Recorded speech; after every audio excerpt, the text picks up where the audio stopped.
4 requisitos dos verdadeiros adoradores. Derek Prince. Voltando ao livro de Hebreus, vemos os 4 requisitos essenciais do verdadeiro adorador. Isto é o que Deus espera dos seus adoradores, se quiserem receber o que Ele tem disponível para eles. Assim, aproximamo-nos de Deus com um coração sincero, com plena convicção de fé, tendo os corações aspergidos para nos purificar de uma consciência culpada e os nossos corpos lavados com água pura. Hebreus 10, verso 22. Subtítulo: Um coração verdadeiro. O que significa um coração verdadeiro?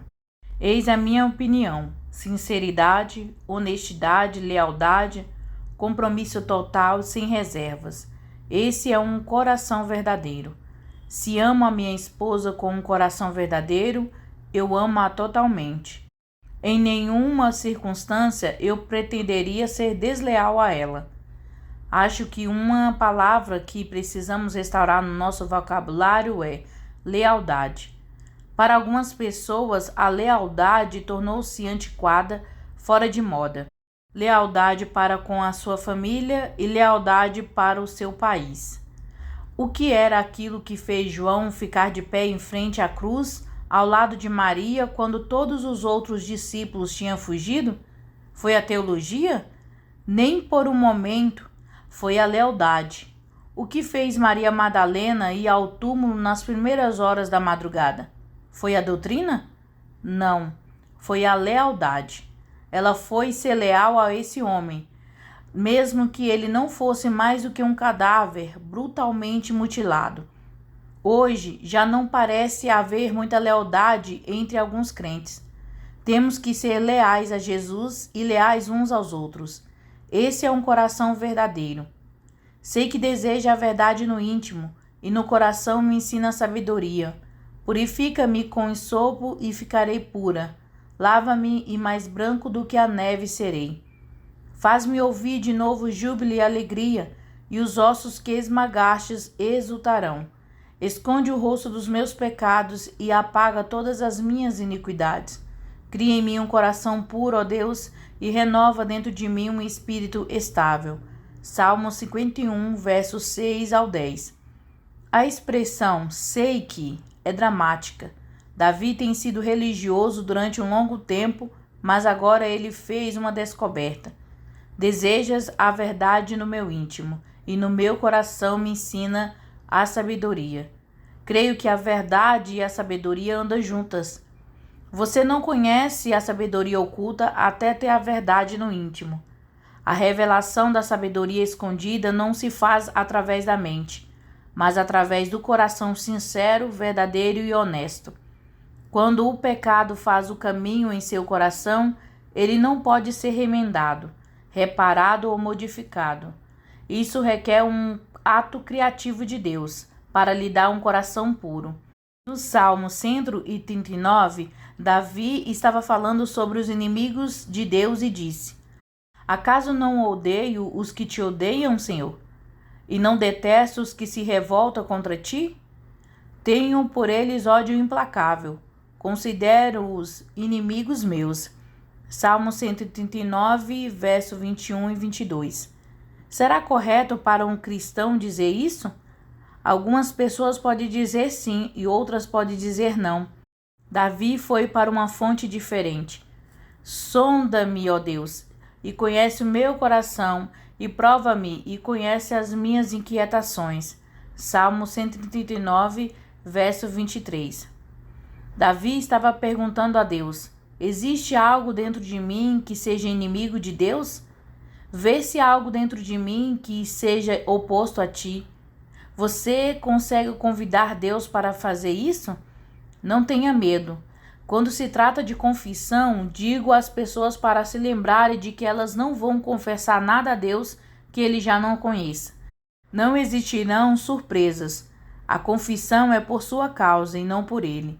Vê se em minha conduta algo te ofende e dirige-me pelo caminho eterno. Salmo 139, verso 24. Antes de Deus poder nos conduzir pelo caminho eterno, Temos que permitir que Ele sonde e prove os nossos corações, para extirpar algum dos inimigos de Deus que estiveram à espreita lá. Deixe Deus mostrar-lhe o que está em seu coração, depois deixe que Ele cuide disso. Coloque isso visivelmente perante Ele. Em Isaías diz: o Senhor diz: esse povo se aproxima de mim com a boca e me honra com os lábios, mas o seu coração está longe de mim.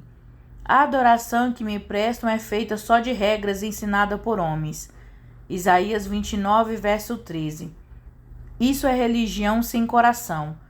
Honrar a Deus com os lábios, mas os corações estão longe dele.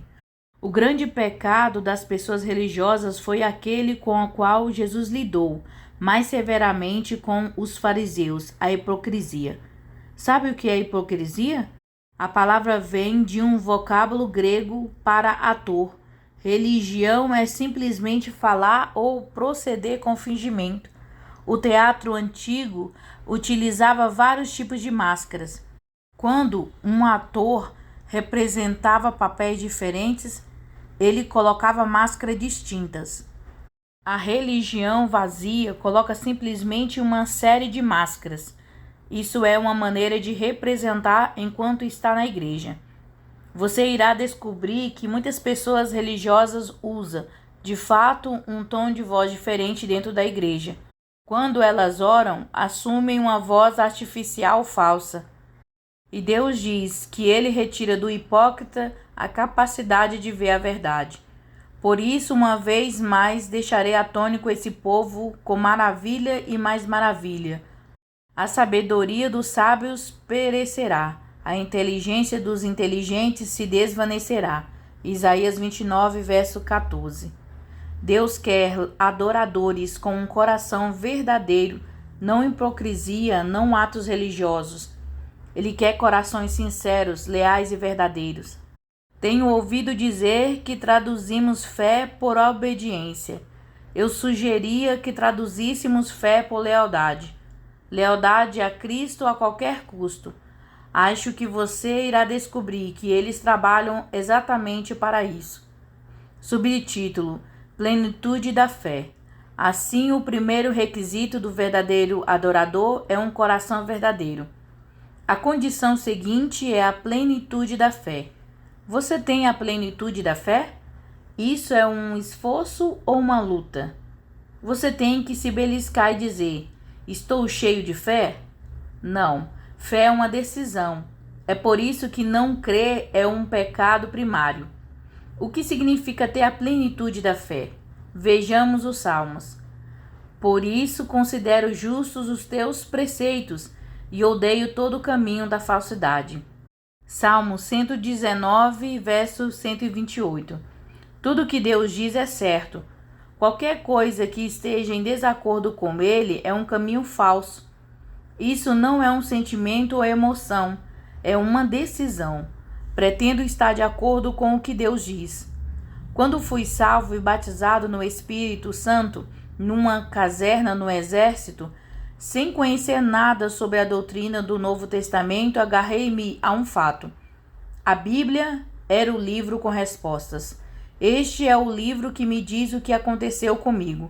Os argumentos intelectuais são basicamente uma má vontade para tomar uma decisão. Se você quiser compreender a Bíblia inteira antes de acreditar nela, irá esperar por longo tempo. A fé é uma decisão em relação a Cristo e às Escrituras. Eu tomei essa decisão graças a Deus. A minha mente está em paz. Eu tenho perfeita paz interior. Destruímos argumentos e toda pretensão que se levanta contra o conhecimento de Deus e levamos cativo todo pensamento para torná-lo obediente a Cristo. 2 Coríntios 10, verso 5. Você pode fazer o que este versículo diz. Dentro de você existe uma mente treinada para discutir com Deus. Pela natureza, ela está oposta a Deus. A mentalidade da carne é inimiga de Deus. Romanos 8, verso 7. É sua obrigação impedir esse inimigo. Recuse dar-lhe liberdade para falar. Peça porém com fé, sem duvidar, pois aquele que duvida é semelhante à onda do mar, levada e agitada pelo vento. Não pense tal pessoa que receberá coisa alguma do Senhor, pois tem mente dividida e instável em tudo que faz. Tiago 1, versos 6 a 8. A pessoa ambígua, instável, indecisa, não vai a lugar nenhum com Deus. Conforma-se a partir de agora de que aquilo que Deus diz é certo. Isso é a plenitude da fé. Entretanto, tenho que lhe dar um aviso adicional dado a mim por Deus. Por essa razão, Deus lhes envia um poder sedutor, a fim de que creiam na mentira, e sejam condenados todos os que não creram na verdade, mas tiveram prazer na injustiça. 2 Tessalonicenses 2, verso 11 e 12. Foi essa a escolha de Eva. Deus disse-lhe a verdade, Satanás disse-lhe a mentira. Ela tinha duas opções e escolheu a mentira, que é não acreditar. O que é não acreditar? É crer na mentira. Isso não significa acreditar em nada. Todo mundo crê em alguma coisa. A decisão é sempre a mesma. Crer em Deus ou em Satanás? Deus diz que se não acredita na verdade, ele vai fazer com que acredite na mentira. Não brinque com isso. Não acredite somente naquilo que lhe convém e esqueça o resto.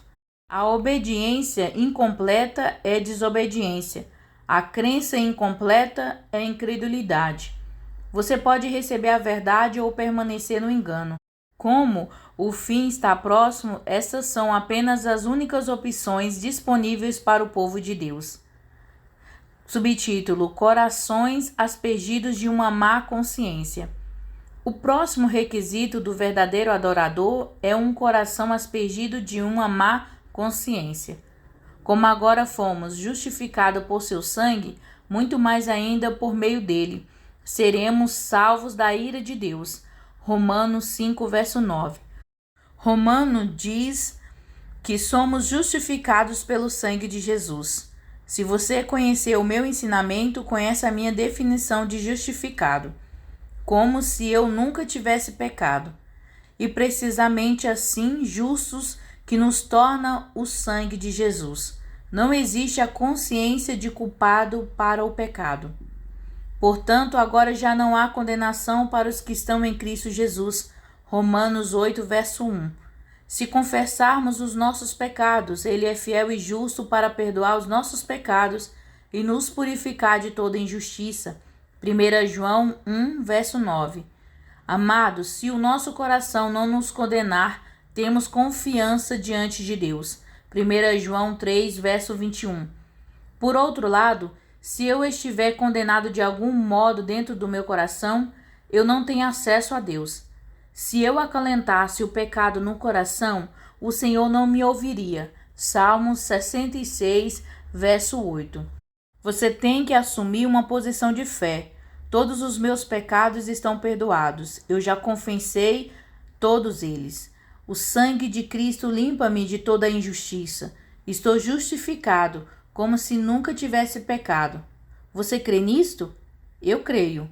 Creio verdadeiramente nisso. Não permito a minha mente insinuar qualquer dúvida religiosa. Creio que Deus é fiel e justo. Creio que Ele perdoou todos os meus pecados e me limpou de toda a injustiça. Não tenho que me envergonhar na presença de Deus. Não tenho que chorar. Posso andar direito. Eu sou o Senhor, o Deus de vocês, e o fiz andar de cabeça erguida. Levítico 26, verso 13. Hebreus vai mais além e melhor do que isso. Dos seus pecados e iniquidades não me lembrarei mais. Hebreus 10, verso 17. Deus não tem uma má memória. Ele é um grande perdoador. Existe uma grande diferença. Deus se lembra de tudo que não quer perdoar. Se decide esquecer algo, ele nunca mais se lembra. Subtítulo: Corpos lavados com a água pura. Sabia que a condição do seu corpo afeta o seu acesso a Deus? Assim, aproximamo-nos de Deus com um coração sincero e com plena convicção de fé, tendo os corações aspergidos para nos purificar de uma consciência culpada e nossos corpos lavados com água pura. Hebreus 10, verso 22. O que significa ter o corpo lavado com água pura? O que é a água pura? A água pura é a palavra de Deus. Como a palavra de Deus nos purifica? Agora que vocês purificaram a sua vida pela obediência à verdade, visando ao amor fraternal e sincero, amem sinceramente uns aos outros de todo o coração. 1 Pedro 1, verso 22. A palavra de Deus purifica-nos através do Espírito. A palavra ministrada pelo Espírito e obedecida purifica-lhe. Todo aquele que nele tem essa esperança purifica-se a si mesmo, assim como ele é puro. 1 João 3, verso 3. Obedeça a palavra que lhe é ministrada através do Espírito e purifique-se a si mesmo. Quão puros devemos ser? Tanto quanto ele é puro. Deus tem apenas um modelo, Jesus. A vontade de Deus é que vocês sejam santificados. Abstenha-se da imoralidade sexual.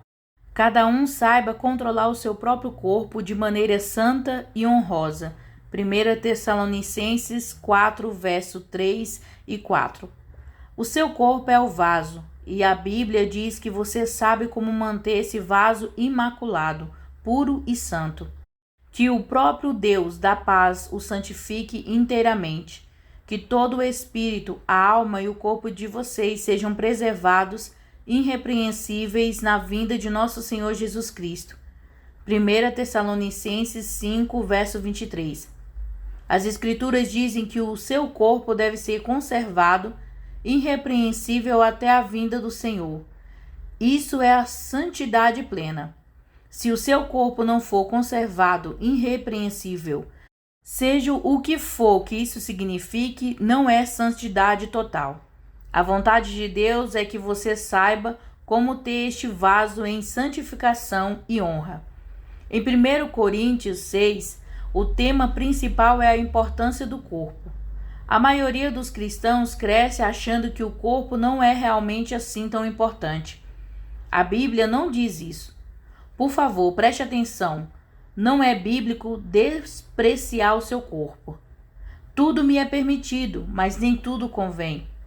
Tudo me é permitido, mas eu não deixarei que nada me domine. 1 Coríntios 6, verso 12. Bem, posso tomar 3 sorvetes de fruta com creme, nozes e calda, mas isso não vai me fazer bem. Sorvetes, cigarros e café não deveria mandar em mim. Como disse certa vez Lester Sumrall, amanhã em que eu acordar e sentir que não consigo fazer nada sem um copo de café, é a manhã em que não o beberei. Essa é uma decisão muito boa de se tomar. Quando você se torna dependente de alguma coisa, torna-se escravo disso. Os alimentos foram feitos para o estômago e o estômago para os alimentos, mas Deus destruirá ambos. O corpo também não é para a imoralidade, mas para o Senhor, e o Senhor para o corpo. 1 Coríntios 6, verso 13. Os alimentos são para o estômago, e o estômago é para os alimentos. Porém, nenhum deles é permanente. Desfrute deles enquanto os tem, pois isso não será por muito tempo. O corpo, porém, não é para a imoralidade, mas para o Senhor, e o Senhor para o corpo. 1 Coríntios 6, verso 13. A maioria dos cristãos diria amém. A primeira parte desse versículo, mas o que significa que seu corpo é para o Senhor e o Senhor para o seu corpo? Por seu poder, Deus ressuscitou o Senhor e também nos ressuscitará. Vocês não sabem que os seus corpos são membros de Cristo? 1 Coríntios 6, verso 14 e 15. Os membros de Cristo na terra são os nossos membros físicos. É tudo o que ele tem para agir. Você não sabe que os seus corpos são membros de Cristo? Tomarei eu os membros de Cristo e unirei a uma prostituta? De maneira nenhuma. Vocês não sabem que aquele que se une a uma prostituta é um corpo com ela? Pois, como está escrito, os dois serão uma só carne. Mas aquele que se une ao Senhor é um espírito com ele. 1 Coríntios 6, verso 15 ao 17. Anteriormente, falamos sobre a união do espírito do homem com o Espírito de Deus em adoração. Aqui, de novo, vemos o paralelo direto entre a relação da prostituta e a relação espiritual com o Senhor. Aquele que estiver unido na relação de amor com o Senhor é um em espírito com ele. Fujam da imoralidade sexual. Todos os outros pecados que alguém comete fora do corpo os comete. Mas quem peca sexualmente peca contra o seu próprio corpo. Acaso não sabe que o corpo de vocês é santuário do Espírito Santo que habita em vocês, que lhes foi dado por Deus e que vocês não são de vocês mesmos? Vocês foram comprados por um alto preço. Portanto, glorifiquem a Deus com o seu próprio corpo. 1 Coríntios 6, verso 18 ao 20. Os pecados sexuais contaminam o corpo. Você não pertence a si mesmo, e isso inclui o seu corpo. Você é propriedade de Deus. O propósito supremo do seu corpo é servir como um templo para o Espírito Santo. Todavia, o Altíssimo não habita em casas feitas por homens. Atos 7, verso 48. Você poderá construir a melhor igreja ou catedral para Deus, e ele poderá vir aí quando o seu povo estiver lá. Mas o lugar onde ele habita é no corpo físico do crente redimido. Portanto, vão e façam discípulos de todas as nações, batizando-os em nome do Pai, do Filho e do Espírito Santo. Mateus 28, verso 19. Depois de entregar sua vida a Cristo, você foi batizado, submergido na água limpa e de um uso santificante. Tudo o que era oferecido a Deus no altar do sangue deveria ser lavado na água. Não é para lhe fazer fisicamente limpo, mas para fazer santo no verdadeiro sentido de ser separado para Deus. Pedro disse: arrependam-se e cada um de vocês sejam batizados em nome de Jesus Cristo para perdão dos seus pecados e receberão o dom do Espírito Santo. Atos 2, verso 38. Quantos? Todos. Uma vez que fizer isso, você estará apresentando o seu corpo como um sacrifício vivo. Paulo escreveu: portanto, irmãos, rogo-os pela misericórdia de Deus que se ofereçam em sacrifício vivo, santo e agradável a Deus. Este é o culto racional de vocês. Romanos 12, verso 1. O seu corpo é santificado quando é colocado no altar de Deus. É assim como preserva o seu corpo em santificação e honra. Mantenha-no no altar. Certa vez, Jesus disse ao fariseu: cegos, que é mais importante, a oferta ou o altar que santifica a oferta? Mateus 23, verso 19. Se você colocar o seu corpo no altar de Deus, enquanto ele estiver em contato com o altar, está santificado. Mas se quebrar o contato, você perde a sua santificação. O seu corpo não lhe pertence, ele pertence a Deus. Portanto, não permita que o pecado continue dominando o corpo mortal de vocês, fazendo que obedeça aos seus desejos. Não ofereça os membros do corpo de vocês ao pecado como instrumentos de injustiça. Antes, ofereçam-se a Deus como quem voltou da morte para a vida, e ofereça os membros do corpo de vocês a Ele, como instrumentos de justiça. Romanos 6, verso 12 e 13. Para resumir, você tem o seu coração aspergido de uma má consciência. Sabe que os seus pecados estão perdoados e que seu coração foi limpo. E depois tem o seu corpo lavado com água pura. A água pura da palavra de Deus. Você se purifica obedecendo à verdade ministrada a si mesmo pelo Espírito Santo. O primeiro ato purificador depois de crer é ser imerso, passar pela água e ser separado para Deus. Depois disso, coloque o seu corpo santificado pelo sangue e água no altar do serviço de Deus. Apresente a Deus cada membro seu como um instrumento, e o seu corpo, daí em diante, é um vaso para Ele. Este é o único instrumento que Jesus Cristo tem nessa terra, pelo qual pode fazer a sua vontade. Os nossos membros são os membros de Cristo.